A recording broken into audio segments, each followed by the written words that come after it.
Dear students, today we will discuss the remaining parts of this chapter, French Revolution. So today we will complete this chapter. So it will take 10 to 14 minutes. I think it will make long. So let's start about the rule of directory. So already we have discussed about the Jacobin clubs and about the convention, and how the and also the Marseillage we have discussed already in the previous video. So the fall of the Jacobin government allowed the wealthier middle classes to seize power. Middle classes को power को seize करने के लिए Jacobian government ने allow किया था. मतलब पहले जैकोबिन मतलब मैक्सिमिलियन रॉबर्टसफायर को गिलोटिन देने के बाद भी ये मिडिल क्लासेस जो है ना पावर को सीज कर दिए थे. और एक तो new constitution it was also introduced which denied the vote. बना किया था जो न्यू कॉन्स्टिट्यूशन इंट्रोड्यूस हुआ उसमें वोट देने के लिए मतलब जिसके पास ज्यादा प्रॉपर्टी नहीं है, जो नॉन प्रॉपर्टाइड सेक्शंस ऑफ सोसाइटी, लोगों को वोट देने का अधिकार भी नहीं दिया गया था. So it provided for 2 legislative elected legislative councils and these then appointed a directory and executive made up to of 5 members. 5 members को लेकर के एग्जीक्यूटिव बना गया और एक तो डायरेक्टरी बना गया, मतलब अपॉइंट किया गया. देखो ये जैकोबिन गवर्नमेंट फाल होने के बाद भी इसका पावर क्या है था, क्या क्या हुआ था फ्रांस में, उसके बारे में यहाँ पे दिया हुआ है. So this was meant as a safeguard against the concentration of power in a one man executive as under the Jacobins. मतलब यहाँ पे पावर को सेफगार्ड करने के लिए जो एग्जीक्यूटिव बना गया था जैकोबिन का अंडर में, उसके बारे में हम लोग और देखेंगे. डायरेक्टरी सक्सेस हुआ या एग्जीक्यूटिव जो बनाया गया था वो सक्सेस हुआ या नहीं. So the directory often clashed with the legislative councils who then sought to dismiss them, and the political instability of the directory paved the way for the rise of military dictator Napoleon Bonaparte. Now we will discuss. देखो ये Jacobin club after decline the Jacobin club and after decline the fall of the convention, ये Jacobin club, then some important political powers also here given, but it was also not stable. That political instability created in France means of the directory, जो directory बनाया गया था उसमें political instability दिखाई दिया. And ये क्या किया ना, एक तो मिलिट्री डिक्टेटर जो नेपोलियन बोनापार्ट थे वो उसको पावर को आने के लिए मौका दिया और रास्ता दिखाया. Means paved the way for the rise of A military dictator Napoleon Bonaparte. वो एक तो मिलिट्री चीफ था नेपोलियन बोनापार्ट ने.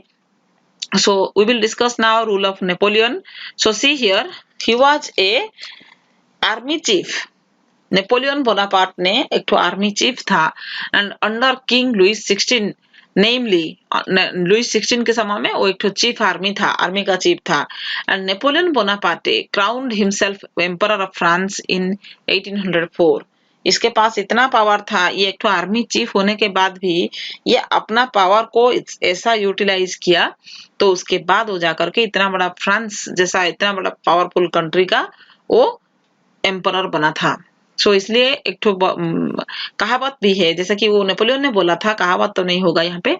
Napoleon Bonaparte said one important quote that was the crown of France lying on the road and I put my head through my sword. मतलब मैं मेरा अपना तलवार में उसको उठा करके मैं मेरा सिर के ऊपर में पहना हूँ. ये फ्रांस का मुकुट, राज मुकुट means the crown. So Bonaparte crowned himself emperor of France in 1804. So as a modernizer he set out to conquer neighboring European countries. उसके बाद वो एक तो मॉडर्नाइजर बन के पूरा अपना बहुत सारा नेबरिंग कंट्री को दखल किया, यूरोपियन कंट्री को जीत करके वो अपना डायनेस्टी में मतलब फ्रांस एम्पायर को बढ़ाया और एक तो न्यू किंगडम जो है कि उसको क्रिएट किया. So he introduced many laws such as the protection of private property. Then some important laws also introduced by Napoleon Bonaparte. देखो France people they tried to completely abolish the monarchy system and also introduce the democracy system. But some years democracy was there, not properly, not stable, instability was also we have seen. But after that Napoleon Bonaparte again reintroduced the monarchy system. उसको फिर वो आकर के राजा बन के फिर monarchy system को start किया था, लेकिन बहुत अच्छा काम भी कुछ कुछ किया था उसमें. So different important laws also introduced by him as the protection of private property and a uniform system of weights and measures. पूरा एक ठो यूनिफॉर्म सिस्टम लागू किया था पूरा टोटल कंट्री में, प्राइवेट प्रॉपर्टी को प्रोटेक्ट किया गया था. एंड जो major weights and measures provided by the decimal system, मतलब एक तो प्रॉपर एक्चुअल सिस्टम यूज करके वेट एंड मेजर को लिया जाता था. So initially many saw Napoleon as a liberator who would bring freedom for the people. यहाँ पे वो एक राजा एक तो सम्राट होने के बाद भी वो ऐसा नहीं था कि जैसा लुइस 16 ने किया था. ये लिबरल था and who would bring freedom for the people. वो लोगों के लिए फ्रीडम भी लाया था. So but soon the Napoleonic armies came to be viewed everywhere as an invading force. और हर समय में दूसरे राज्य को आक्रमण करके दूसरा कंट्री को जीतना उसका लक्ष्य था, और फ्रांस का टेरिटरी को बढ़ाने के लिए वो बहुत मदद किया था, मतलब हेल्प ट्राई किया था, और इंपेरियलिज्म को भी मतलब ज्यादा इंपॉर्टेंस दिया था. So after that 1804, see here, during this year he crowned himself as an emperor of France. Then he was finally defeated at battle of Waterloo in 1815. Waterloo battle में वो जब हार गया था रसिया के साथ बैटल करने के बाद 1815 में, उसके बाद नेपोलियन बोनापार्ट का डिफीट होने के बाद वो फ्रांस का एम्पायर जो है मतलब ध्वंस हो गया था पूरा. उसके बाद फ्रांस में और कुछ स्टेबिलिटी नहीं था. So now we will discuss consequences. ये तो अभी तक हम लोग पढ़ रहे थे कि अबाउट द फ्रेंच रिवॉल्यूशन. इतना सब घटना, इतना सब कहानियां अभी हम लोग already we have discussed. So उसके बाद देखेंगे what was the consequences. consequences means फलाफल क्या हुआ लास्ट में.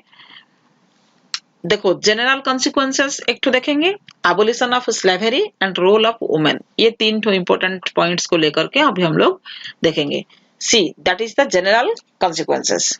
क्या हुआ था इसमें? It एबोलिश्ड censorship, feudalism and privileges. किस किस को अधिकार दिया गया था? बहुत कुछ. और फ्यूडलिज्म, सेंसरशिप, ये दोनों को एबोलिश कर दिया गया था. Then the Declaration of Rights of Men and Citizens guaranteed freedom of speech and expression and equality in the eyes of law. और लोगों को Declaration of Rights जो मैन को दिया गया था और सिटीजन को दिया गया था, उसमें लोगों को वाक स्वाधीनता का अधिकार दिया गया था. और क्या हुआ था ना, क्वालिटी जो है, इक्वालिटी जो था, जो सारे लोग मतलब समानता का अधिकार जो है ना, आइन के आग के सामने सब कोई समान है. सो ये भी फ्रीडम लोगों को मिला था. Then the revolution inspired the people from all over the Europe and Asia. ये जो रिवोल्यूशन जो है यूरोप एंड एशिया दोनों कॉन्टिनेंट में बहुत इंस्पायर किया था लोगों को. Then people in colonies were re-energized and launched movements to gain freedom. उसके बाद कॉलोनीज जो मतलब लोग बनाए थे रीऑर्गेनाइज करने लगे और बहुत सारा मूवमेंट भी लॉन्च किए टू गेन फ्रीडम. जो कंट्री दूसरा कंट्री के अंडर में थे वो लोग भी ट्राई करने लगे कि खुद को फ्री करने के लिए, क्योंकि ना उस इंस्पायर हुए थे फ्रांस में कैसा common people means the third state कैसा रिवॉल्यूशन करके कैसा नेपोलियन मतलब मोनार्की सिस्टम को हटाया था, उसके बारे में लोग बहुत इंस्पायर भी हुए थे. टिप्पू सुल्तान, Raja Rammohan Roy are two examples of individuals who responded to the ideas coming from revolutionary France. मतलब यहाँ पे अभी जैसा कि हमारा इंडिया के ऊपर में भी बहुत प्रभाव पड़ा था, टिप्पू सुल्तान और राजा राममोहन राय, और some name also given in your book. So ये दोनों एग्जाम्पल है जो कि रेस्पॉन्ड किए थे इनका आइडिया को, जो कि रिवोल्यूशनरी फ्रांस में जो आइडिया जैसे कि लिबर्टी, इक्वलिटी एंड फ्रैटर्निटी, ये जो मैसेजेस फ्रांस ने पूरा दुनिया को, पूरा वर्ल्ड को दिया था, इसमें बहुत सारा फ्रीडम फाइटर्स, बहुत सारा scholars, philosophers also inspired by the French revolution. Okay, ये था जनरल कॉन्सिक्वेंसेस. जनरल कॉन्सिक्वेंसेस में तुम लोग ये 5 पॉइंट्स को खुद अपना भाषा में, अपना लैंग्वेज में एलाबोरेट कर सकते हो. Next we will discuss abolition of slavery. तो स्लेवरी मतलब दास प्रथा जिसको बोला जाता है, उसको हटा गया था.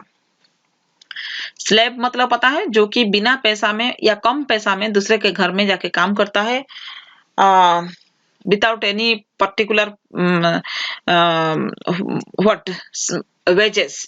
So the slave trade began in the 17th century. ये जो slave trade जो है ना ये 17th century से start हुआ था, जो कि ज्यादा हमको साउथ अफ्रीका में देखने के लिए मिलता है. So French merchants sailed from the ports of Bordeaux or Nantes to the African coast. मतलब अफ्रीका से बहुत सारा लोगों को स्लेव्स बना करके यहाँ पे लाया जाता था. Where they brought slaves from local chieftains, और यहाँ पे उन लोगों को बेचा जाता था. मतलब ऐसा बहुत सारा लोग आकर के यूरोप में, अफ्रीका से आकर के यूरोप में रह करके काम करते थे, जो कि बहुत कम पैसा में. In Caribbean they were sold to plantation owners. Caribbean में एक name of a place, see here is also given that picture. So in Caribbean they were sold to plantation work owners. उन लोगों को plantation owners के पास भी बेचा गया था, जो कि बहुत वहां पे काम किए थे उन लोग. कौन? slaves. So throughout the 18th century there was little criticism in slavery in France. So 18th century में slavery system को बहुत criticize किया गया था फ्रांस में. The National Assembly held long debates it. National Assembly जब बना गया था ना, थर्ड स्टेट जब बनाया था, उसमें इसके ऊपर में बहुत डिबेट्स हुआ था कि लोगों को ऐसा काम करवाना नहीं चाहिए, स्लैब सिस्टम को कंप्लीटली रूट आउट कर देना चाहिए समाज से. But it did not pass any law. खाली बोल देने से तो नहीं होगा, इसलिए वहां पे कुछ लॉस पास नहीं हुआ. Fearing opposition from businessman whose incomes depended on the slave trade.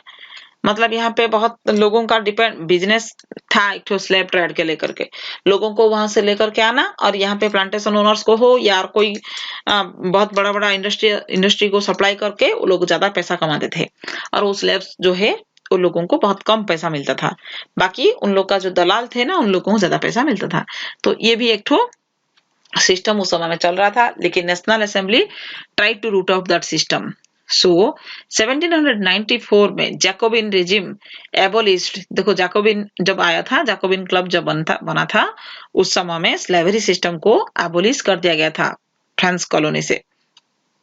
लेकिन अगेन इन 1804 नेपोलियन री इंट्रोड्यूस्ड इट. नेपोलियन जब आया फिर वो स्लेव सिस्टम को reintroduce किया. So slavery was finally abolished in France colonies in 1848. France colony से 1848 से completely slavery system was abolished. Okay, it is also one of the important consequences of French Revolution. Next, see, it is one of the most important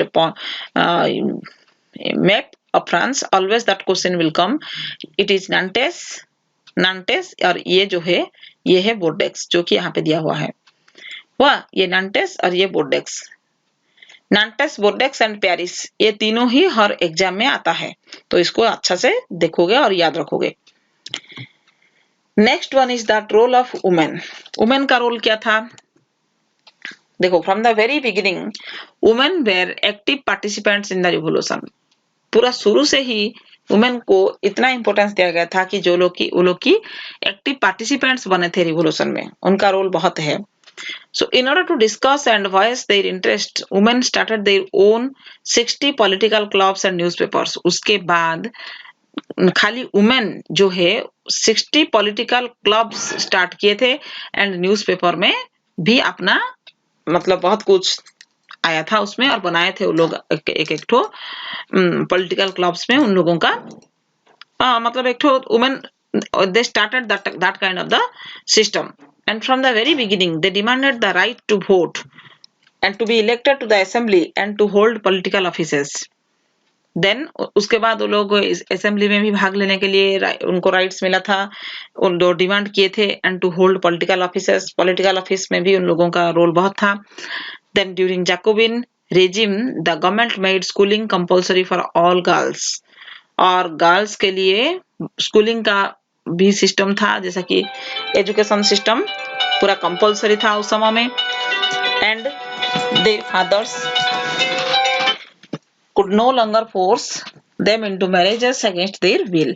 और कोई भी parents जो है कि वो लोग बिल्कुल भी फोर्स नहीं करते थे कि मैरिज करने के लिए गर्ल्स को. Divorce was also made legal.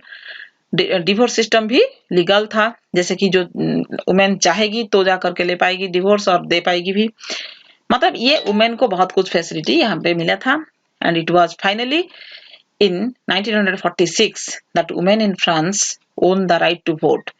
Last में वोट राइट मतलब वोट देने का अधिकार वुमेन को नहीं मिला था.